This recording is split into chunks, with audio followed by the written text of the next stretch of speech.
For home timber and hardware, go where the tradies go. You're watching the Sunday Footy Show. It was a massive win by the North Melbourne Football Club last night, who went to Sydney, and no deja vu from last year. Nash, they were far too good for the Swans. They certainly were, and they didn't in their midfield. Nicky Del Sano had 29, best game he's played in 5 weeks. Cunnington was good. Sean Higgins just keeps going. I thought Rampy was probably Sydney's best. Josh Kennedy got them going in the third quarter. Adam Goods, we know, retired. He kicked a couple of goals, but a man just keeps on keeping on. Oh. He was brilliant against the Tigers. He was great again last night.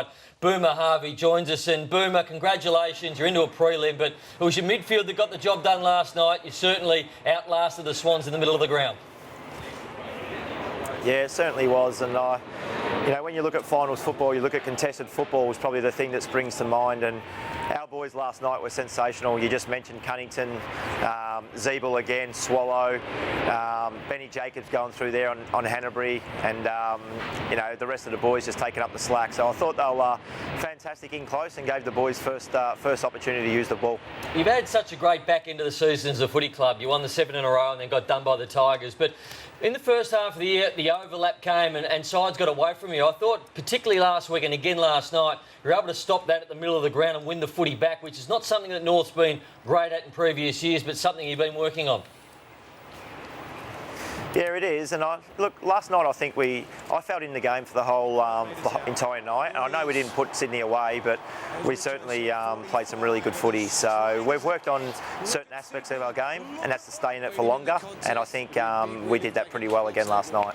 And we talk a lot about Jacobs, and we'll talk about him shortly for his job on Hanbury. But what about the final series of Gibson so far? To get hold of Ellis last week and then have Jetta subbed out, he's another player who's just adding to your depth, and that's why you've got to a preliminary final. Yeah, he is, and he's probably our fittest player, Sam Gibson, so he hasn't done a lot of run with roles, but I reckon we might go to him a little bit more now. I mean, Alice last week had 7 in the first quarter, ended up with 10 for the game, so he did an outstanding job, and I think Jetta even got subbed out last night with 6 or 7 touches, so another superb job.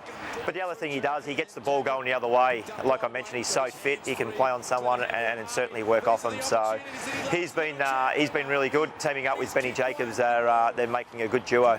Hey, Boomer, the club was questioned in the off-season with your recruiting, in particular of Jared Waite and Sean Higgins. Firstly, did you have anything to do with that? Did you have a say on that? And secondly, could you have imagined that both of those players would have such a big impact this year? Yeah, I don't think I got a say in it. I think Brad and Cam Joyce, our list manager, certainly speak to the senior players about it and find out if we know a little bit about them. I didn't know too much about Sean Higgins, knew a little bit about Jared Waite, but whoever said it was a bad pickup at the start of the year certainly eating their words, because I think Jared Waite's leading our goal kicking now, and Sean Higgins has been sensational for the whole year.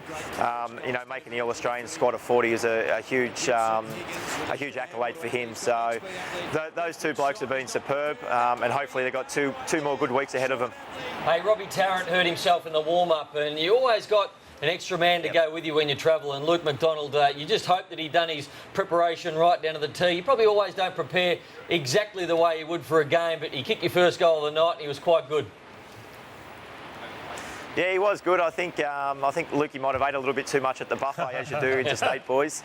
But he got a call up and he was pretty happy. He kicked his first goal of his career, so that was fantastic. And look, Taz is going to be right. I think I just spoke to him just before this interview and just tweaked his groin in the warm-up. Probably could have played if we really needed him to. The fact that Sydney went small, it was probably a blessing in disguise that he came out and Lukey came in. Tell us about Benny Jacobs. His last month, 5-6 weeks have been unbelievable, Boomer. Yeah, look, I'm pretty fortunate enough to play with some great taggers over the time. Brady Rawlings springs to mind, and now Benny Jacobs is doing jobs. I mean, you see what he did to Cochin last week, 9 touches. If you go through the stats, I'm sure he's knocked off a few other players as well. And I know Hanbury had 20 last night, but 6 kicks or 5 kicks or something he had, so his disposals are always under pressure, and when you know that Dan Hanbury gets the footy and Benny Jacobs is right there with him, it's good to know that we've got one of those taggers in our team that's doing a great job. Gee, you know the stats. How many stats did you have last night? 15 or something, I think. It wasn't too much of the ball, mate. I played my role, but when you win, you dissect the stats a little bit more than when you lose, so that's why I know. You've had a fantastic year in the last 6 weeks in particular. Well done last night. In hindsight, was the week in the subs vest just to sharpen up for you? Did you, not that you needed one, but did it give you enough motivation, do you think, in the next part of the year? Or when you look back now, do you think it was a good thing for you? Was that the first time I was sub? Yes. Yeah. Or the round 23? Yeah, first time. The first week, yeah, look, yeah, that first time, I think Brad obviously hurt his back and went away from the club and came back to the football club with some fresh ideas, and he needed to sharpen a few of us up. So Lindsay Thomas went out of the team at that stage. I was made sub, and it was I shouldn't say, I wanted to play my role that week. Certainly when Brad told me on the Wednesday that I was going to be sub, there was no sooking or anything like that from me. It was playing my role. But it does make you think and revalue what your role is in the team, and it certainly made me do that. So it was a good move. Quite enjoyed it. Freshened me up a little bit. Round 23 was sub again, so that also freshened me up for the finals.